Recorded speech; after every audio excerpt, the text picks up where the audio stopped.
দ্বিতীয়তে আপোনালোকে জানে যে কেইটামান দিনৰ পৰা অসমত বিশেষকৈ ঈদুল জহাৰ পিছৰ পৰা অসমত কেইটামান জাগাত আমি অশান্তিৰ বীজ সিঁচিবলৈ কৰা প্ৰচেষ্টা আমি দেখিবলৈ পাই আছোঁ।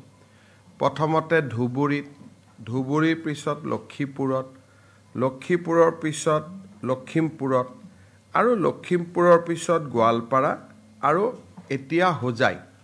ক'ব গ'লে সাম্প্ৰদায়িকভাৱে বা যিমানখিনি জাগাত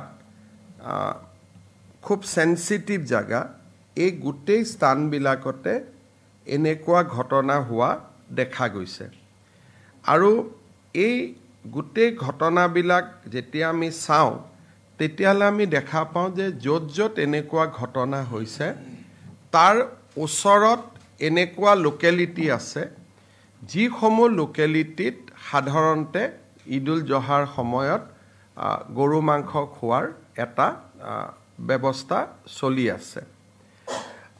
আমাৰ যিখন কেটল বিল আছে বা আমাৰ যিখন কেটল আমাৰ প্ৰিজাৰ্ভেশ্যন বিল আছে, সেই বিল অনুসৰি যদি হিন্দু মানুহ থাকে তাৰ 5 কিলোমিটাৰত কোনো মানুহে যদি মন্দিৰ আছে বা আমাৰ নামঘৰ আছে তাৰ 5 কিলোমিটাৰত এই ধৰণৰ মাংস তেওঁলোকে খাব নোৱাৰে।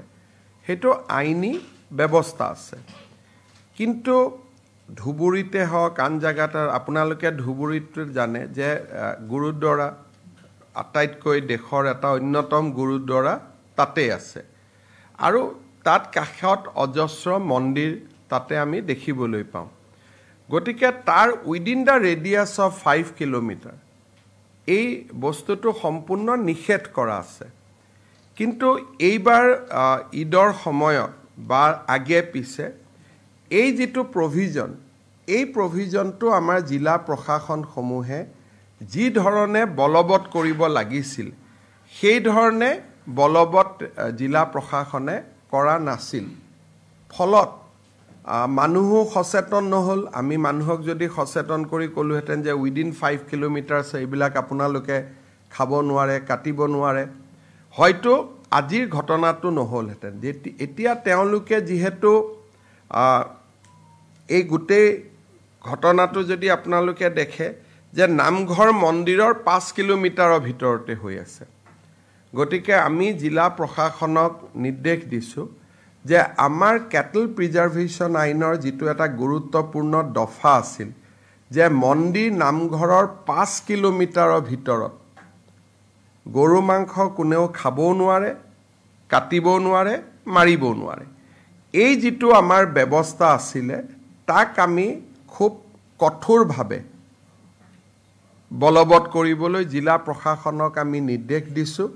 আৰু 5 কিলোমিটাৰৰ ভিতৰত যদি কোনেও গৰুৰ মাংস নাকাটেও নাখায়ো তেতিয়াহ'লে 5 কিলোমিটাৰ পাৰ কৰি আহি মন্দিৰ বা নামঘৰৰ সন্মুখত এনেকৈ হাৰ মূৰ ৰখাটো সম্ভৱো নহ'ব। সেইকাৰণে আমাৰ যিটো দফা বিভিন্ন কাৰণত আমি খুব শক্তিশালীভাৱে ৰূপায়ণ কৰা নাছিলোঁ, এতিয়া আমি সেই দফাটো শক্তিশালীভাৱে ৰূপায়ণ কৰাৰ বাবে আমি সিদ্ধান্ত লৈছোঁ। আৰু মই ভাবোঁ যে ই এটা গোটেই ব্যৱস্থাটোৰ পাৰ্মানেণ্ট সলিউশ্যন হ'ব পাৰে যে উইদিন 5 কিলোমিটাৰ। উইদিন 5 কিলোমিটাৰ মানে ধুবুৰী টাউনত কোনেও খাব নোৱাৰে, কোনেও কাটিবও নোৱাৰে। ডেট ইজ দ্য বটদ্ৰৱাৰ 5 কিলোমিটাৰত কোনেও খাবও নোৱাৰে, কাটিবও নোৱাৰে। আজি লখিমপুৰতো যিটো ঘটনা হৈছে তাৰ জাষ্ট উইদিন 1 কিলোমিটাৰ এই ঘটনাটো ঘটিছে বা হাৰ মূৰ আমি বাজেয়াপ্ত কৰিছোঁ। যদি তাত খাবই নোৱাৰিলেহেঁতেন, কাটিবই নোৱাৰিলেহেঁতেন তেতিয়াহ'লে ঘটনাটো কেতিয়াও নহ'লহেঁতেন। সেইকাৰণে এইবাৰ আমি জিলা প্ৰশাসনসমূহক এখন আমি গোটেই SOP এখন বনাই আমি তেওঁলোকলৈকে পঠিয়াম যাতে উইদিন 5 কিলোমিটাৰ ভৱিষ্যতে ঈদ আদিৰ দৰে অনুষ্ঠান হ'লেও যাতে কোনো কুৰবানী হ'ব নোৱাৰে। 5 kilometre from A temple, 5 kilometre from A namghar, 5 kilometre from any religious institution. আৰু গভৰ্ণমেণ্টে ইয়াক কঠোৰভাৱে বলবৎ কৰিব যে তুমি কুৰবানী কৰিব লাগে, ধৰ্মমতে আন বিভিন্ন জন্তু কৰিব পাৰি, সেইটো কৰিবা, কিন্তু এই বিশেষ জন্তুটো বা বিশেষ প্ৰাণীটো উইদিন 5 কিলোমিটাৰ ৰেঞ্জত যাতে কোনেও কৰিব নোৱাৰে। আৰু যদি সেইটো আমি সকলো মানুহে যদি তাক মনৰ পৰা পালন কৰোঁ, হিন্দু মুছলমান সকলোৱে, তেতিয়াহ'লে মই ভাবোঁ যে এনেকুৱা ঘটনা ঘটিব নোৱাৰে।